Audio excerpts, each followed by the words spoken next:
حقیقت یہ ہے کہ رزق کے سارے خزانے اللہ سبحانہ و تعالیٰ کے پاس ہیں، اور اللہ سبحانہ و تعالیٰ اپنی ساری مخلوق کو رزق دے رہا ہے اور ہر طرح کا رزق دے رہا ہے، اور پھر بھی اس کے خزانوں میں کمی نہیں واقع ہوتی۔ ایک حدیث قدسی میں آتا ہے، اللہ تعالیٰ فرماتے ہیں کہ اے تمام جن و انس، اولین و آخرین، اگر تم سب کے سب ایک چٹیل میدان میں، کھلے میدان میں اکٹھے ہو جاؤ اور پھر سب اپنی حاجات مجھ سے مانگو، اپنی ضروریات مجھ سے طلب کرو، اور میں تم سب کو وہ عطا کروں جو تمہیں چاہیے، تو بھی میرے خزانوں میں اتنی کمی بھی واقع نہیں ہوتی جتنی سوئی کو سمندر میں ڈالنے سے واقع ہوتی ہے۔ لیکن بات یہ ہے کہ انسان جب اللہ سے مانگے تو پورے یقین کے ساتھ مانگے، امید رکھ کے مانگے، اور کسی بھی قسم کی مایوسی کا شکار نہ ہو، کیونکہ دعا ان تمام چیزوں میں فائدہ دیتی ہے جو نازل ہو چکی ہیں، اور ان میں بھی فائدہ دیتی ہے جو نازل نہیں ہوئی، یعنی وہ تمام مشکلات جو انسان پہ پڑ چکی ہیں یا آئندہ آنے والی ہیں، ان دونوں کے سلسلے میں دعا کرنا انسان کو فائدہ دیتا ہے۔ لیکن یہ یاد رہے کہ دعا کی قبولیت کے لیے انسان اپنی طرف سے بھرپور کوشش کرے، اور اس میں ایک کوشش یہ کہ جب اللہ سے مانگے تو پہلے اللہ سبحانہ وتعالیٰ کی تعریف کے کلمات کہے، تسبیحات پڑھے، اور پھر اس کے ساتھ ساتھ درود شریف پڑھے۔ جہاں تک رزق کا تعلق ہے تو اس سلسلے میں یہ یاد رہے کہ رزق کا تنگ کرنا اور کشادہ کرنا یہ صرف اللہ سبحانہ وتعالیٰ کے ہاتھ میں ہے۔ وہ جس کو چاہتا ہے زیادہ دیتا ہے، جس کو چاہتا ہے کم دیتا ہے۔ قرآن مجید میں اللہ تعالیٰ فرماتے ہیں واللہ یرزق من یشاء بغیر حساب، اللہ جس کو چاہتا ہے بے حساب رزق عطا کرتا ہے، اور پھر اگر وہ کسی کو زیادہ نہیں دیتا، اس پر رزق تنگ کر دیتا ہے، تو بھی اس میں اس کی اپنی حکمت اور مصلحت کار فرما ہوتی ہے۔ بعض لوگوں کو رزق کی زیادتی نقصان دیتی ہے، اور بعض لوگوں کو رزق کی کمی فتنے اور مشکل میں ڈال دیتی ہے کہ ان کے ایمان جانے کا خطرہ ہوتا ہے۔ اسی طرح بعض کو رزق کی کشادگی اللہ کی یاد سے غافل کر دیتی ہے، یعنی انسان مختلف مزاج کے ہوتے ہیں، تو اللہ تعالیٰ چونکہ بندوں پر مہربان ہے، وہ جانتا ہے کہ کس بندے کے ساتھ اسے کیسا معاملہ کرنا ہے، کسے زیادہ دینا ہے اور کسے کم دینا ہے۔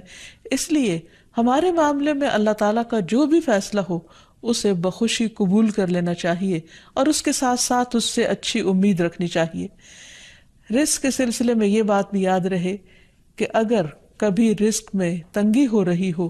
تو ہو سکتا ہے کہ اس تنگی پر صبر کرنے کی وجہ سے انسان کے اتنے درجات بلند ہو جائیں کہ بہت بڑی بڑی نیکیاں بھی اس کے مقابلے میں ہیچ ہوں۔ پھر اسی طرح بعض اوقات انسان کے لیے ناشکری رزق کی تنگی کا ذریعہ بن جاتی ہے، تو اس سے بھی انسان کو پرہیز کرنا چاہیے۔ خواہ انسان کے پاس تھوڑا ہی ہو تو بھی اس پر اللہ تعالیٰ کا شکر ادا کرنا چاہیے، کیونکہ اللہ تعالیٰ کا وعدہ ہے لَإِن شَكَرْتُمْ لَأَزِيدَنَّكُمْ، اگر تم شکر ادا کرو گے تو میں تمہیں اور زیادہ عطا کروں گا۔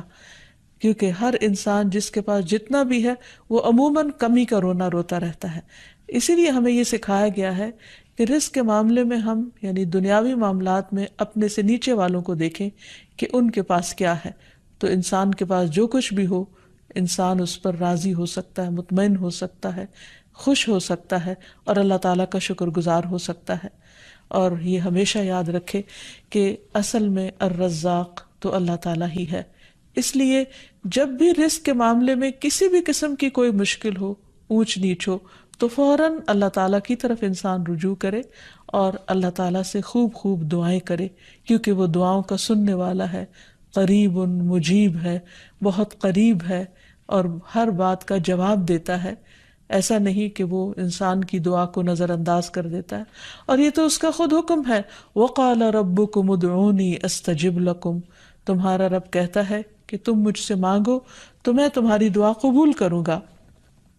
تو ہمیشہ ہمیں یہ یاد رکھنا چاہیے کہ رزق کی کنجیاں اللہ تعالیٰ کے پاس ہیں۔ فرمایا لَهُ مَقَالِيدُ السَّمَاوَاتِ وَالْأَرْضِ يَبْسُطُ الرِّزْقَ لِمَن يَشَاءُ وَيَقْدِرُ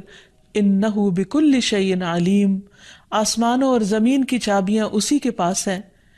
وہ جس کے لیے چاہتا ہے رزق کشادہ کر دیتا ہے اور جس کو چاہتا ہے تنگ کر دیتا ہے، بلا شبہ وہ سب کچھ جاننے والا ہے۔